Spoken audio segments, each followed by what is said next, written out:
Welcome to the Lift and Lead podcast. I'm your host, Judd Parker. This is your place for industry information, insider communication, and first-rate education. And we're going to have a little bit of fun along the way. Moving on to a special event coming up. This year's Summer Summit is happening right here in Memphis, Tennessee, at the University of Memphis. We're hosting the leadership team from Echelon Front, who will be conducting a 4-hour workshop on extreme ownership. Now, if you're not familiar with Echelon Front and their founder, Jocko Willink, stay tuned because we have one of the two instructors conducting our workshop here on the podcast today to tell us all about it. In our first podcast, I showed you an incident that occurred with one of our tractor trailer loads, and I'm going to stay on that same theme today. Almost every job we do starts and ends with loads of equipment on tractor trailers. So take a look at this picture. See anything that doesn't look right? Well, if you thought, why is that spotter on the back of the trailer squatting down, trying to guide the operator? You got it.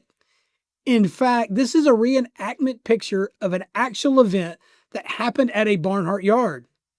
The spotter, already in a bad position, ultimately fell off the left side of the trailer and injured himself. Team, please ensure that you're using our tactical self-preservation tools. This could have been completely avoided by the spotter by getting off the trailer and placing himself in the line of sight with the operator. Remember, it's our responsibility. If you see something, say something. Now, as I mentioned earlier, this year's Summer Summit will feature a 4-hour workshop by instructors from Echelon Front, and we've got one of them with us today, Cody Gandy. Hey, Cody, welcome. Thank you for being on the podcast today. Absolutely. I appreciate the opportunity. Awesome, man. So, hey, when somebody like yourself comes to an organization like Barnhart and wants to present a leadership workshop, you know, you have to have some pretty legit chops to say, hey, I'm a leader. Listen to me because of fill in that blank, right? So what does Cody Gandy and Echelon Front bring to the Barnhart team that says, hey, yeah, listen to me. I'm an expert at being a leader because of whatever?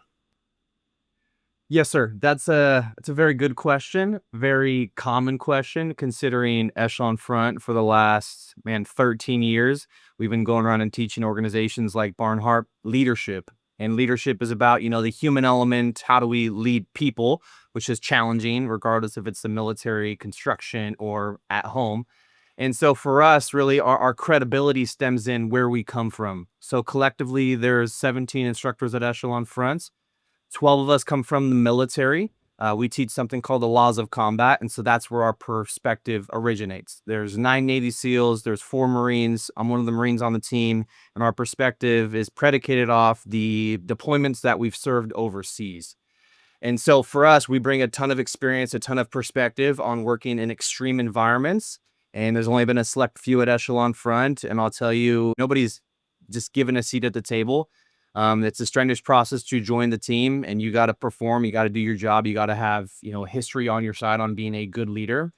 But the company itself is predicated off combat, off lessons learned. And so that gives us a foundation to go teach anybody and everybody, because that's who our target audience is anybody that interacts with another human being. That's where we're going, and that's where we're talking to. So for us, we come from an extreme environment, but leadership works there as it works at home, as it works at Barnhart. So that's a little bit about who we are and where we come from and the foundation that is set. Yeah, that's very powerful. And I'm sure we'll glean a lot of information from you guys on that. I mean, that's probably one of the most anxiety-driven elements of existence a person can have in this life. So you mentioned Echelon Front. You mentioned kind of its origin. Can you speak a little bit to that? Like who's who at Echelon Front? Tell us a little bit about the background to that. Yes, sir. So the company started back in 2012 by 2 gentlemen named Jocko Willink and Leif Babin. They worked together in the early 2000s.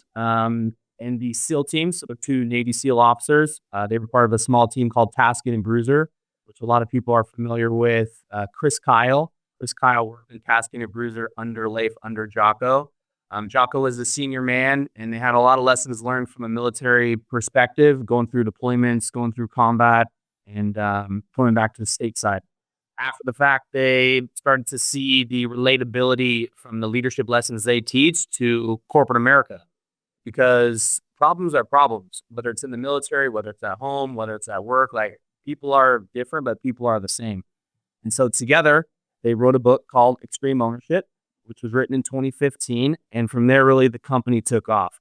And now, we probably do 300 events a year across the 17 instructors, where we're traveling internationally with big teams, small teams, individuals, giant organizations, to teach the human element, which is leadership. So started from 2 guys that wanted to pass on lessons learned. And the true origin is they unfortunately lost some guys in combat, and how they felt they could honor those guys was to pass on the lessons learned to the SEAL teams.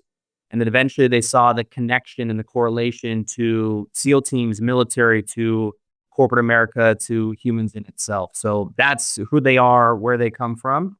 And that brings us to today. Yeah. So, wow, that's a powerful story again about those guys.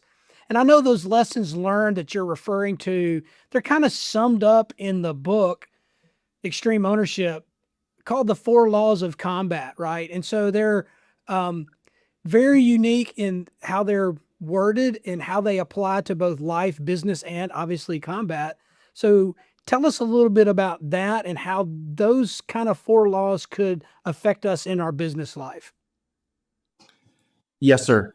Yeah, that is one of the biggest questions we get, because there is some initial skepticism to Echelon Front, military guys who teach these laws of combat, and you have, Barnhart, who's not in combat. So what's the catch? What we teach is relatively simple. It's just really hard to execute. We teach the 4 laws of combat. We teach cover and move, which is about teamwork.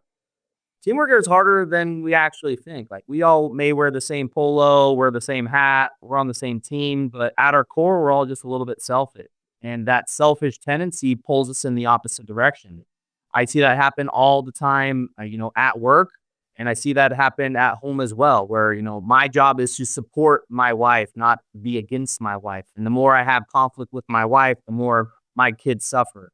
I got 4 young kids. I got a 7, 6, 5, and a 3-year-old. And the more that my wife and I aren't aligned, the harder it's going to be for us and the harder it's going to be for them. And so cover and move, teamwork. Look, what we saw in the military is we're only as strong as the team in itself, but there's a lot of issues that can stem from that. That leads us to simple, which is the 2nd law of combat. We have a natural tendency to be complicated and complex creatures, and that's just part of our genetic makeup. But what we learned in the military is when stress and problems and timelines and deadlines occur, complexity is not your friend, it's your enemy. And so simplicity is what makes things easier to comprehend, because all I want to do, in the military or now working in a company, is for my team to understand what they're trying to accomplish.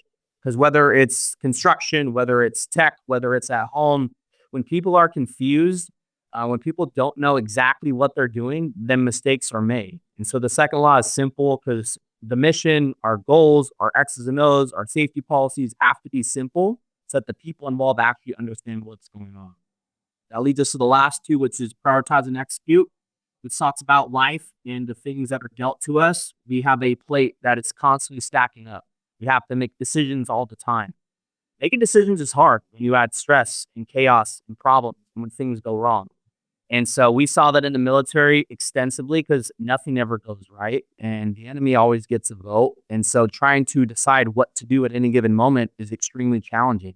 And often we make the wrong decision, not intentionally, but because our emotions and our ego get the better of us, and we make, a knee-jerk reaction, and we decide to do A instead of do B. We decide to tell our teammate the truth on their performance rather than taking a step back.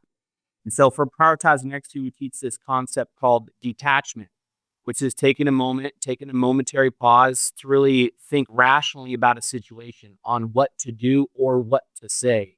That way you don't tell your boss, an unsettling thing. Or that way you don't prioritize the wrong thing, because things are going to change constantly, and how you adapt to change is going to be up to you. And that brings us to decentralized command. This is about empowerment. This is about everybody leading.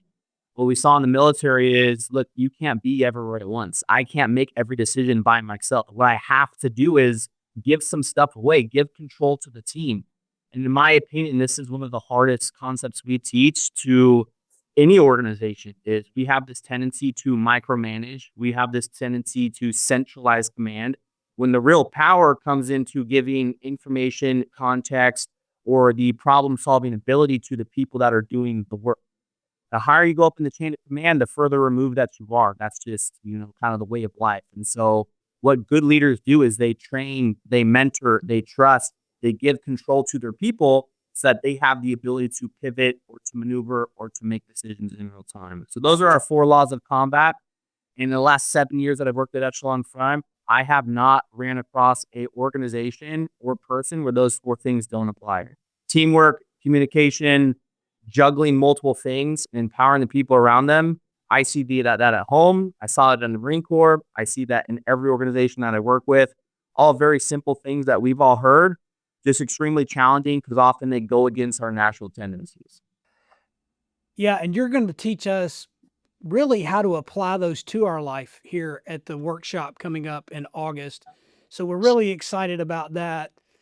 Now, I know y'all are going to give a bit of a keynote kind of lecture to start us, and then we're going to go into a workshop that's really going to take us through how these laws are applicable to us. Now, without giving away what you're going to do, can you tell us a little bit about what the workshop's going to look like?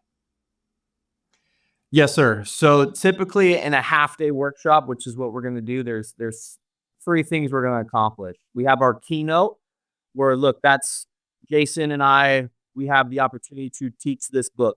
332 pages. We want to provide a framework for people to reference, to lean on, to work off of. That's what we do from the very beginning. We thread in some natural Q&A, because much as this stuff is easy, there's a lot of outliers and anomalies, which makes this extremely challenging. So we obviously want to walk through that to set people up for success, not for failure. And then we supplement that with an activity towards the end of the day to show that this stuff is real, and really how these tendencies play a role in our decisions, whether we like it or not. We're going to show you and the team that, hey, we have selfish tendencies. We have this tendency to be complicated, to convolute things, even though it's not our intention. That's just how it works. We have this inability to detach. We get sucked in. We get target fixated. We don't see the big picture. And we tend to make decisions without thinking about the rest of the team. As much as we wish that we could just magic wand and everybody would just be good to go, that's not how this works. Your ego, your emotions get a vote, and your habits and your tendencies get a vote as well, which makes this challenging. So we want to show people, hey, this is real. Here's what you're up against. That way, when you go back to, your teams, you go back to the day-to-day, you have some tangible takeaways and some keys to when you run into issues, you know how to solve it. So that's what we're going to accomplish on game day. Yeah, I love how you say that your emotions get a vote. That's so true in life, right? Whether we want to or not, we have to train ourselves how to do that. So again, really looking forward to that. Cody, it's been a pleasure, man. I mean, I'm so pumped about you guys coming in August. I think we're going to learn a lot as an organization. We're a growing organization. We listen and want to continuously improve, which is one of our core values. So we're coupling a lot of really powerful things together with you guys coming. So again, thank you very much for spending some time with us, and we'll see you in August. Yes, sir. See you guys soon. Here's a brief history lesson. Since 1991, Barnhart has acquired 37 companies across the U.S. and now Canada. That, coupled with Barnhart's organic growth, makes up over 2,700 employees across the company. This is one of the main reasons for this podcast. It's to bring connectivity to our growing organization. We have a large number of locations now across North America. Now, with that in mind, see if you can answer this trivia question. Currently, how many branch locations does Barnhart have? And that's from taxi crane rental, all the way to full service branches. This does include satellites as well, but it shouldn't include BEC. But we will include BCR Canada. So again, in North America, how many branches and satellites does Barnhart have? Now, the winner is going to receive a Carhartt Foundry backpack. It's constructed of durable 1200 denier nylon, and this thing is tough enough to take on any kind of work you can throw at it. This has been a Lift and Lead podcast. Thanks for joining me today. And remember, focus when you lift and serve when you lead.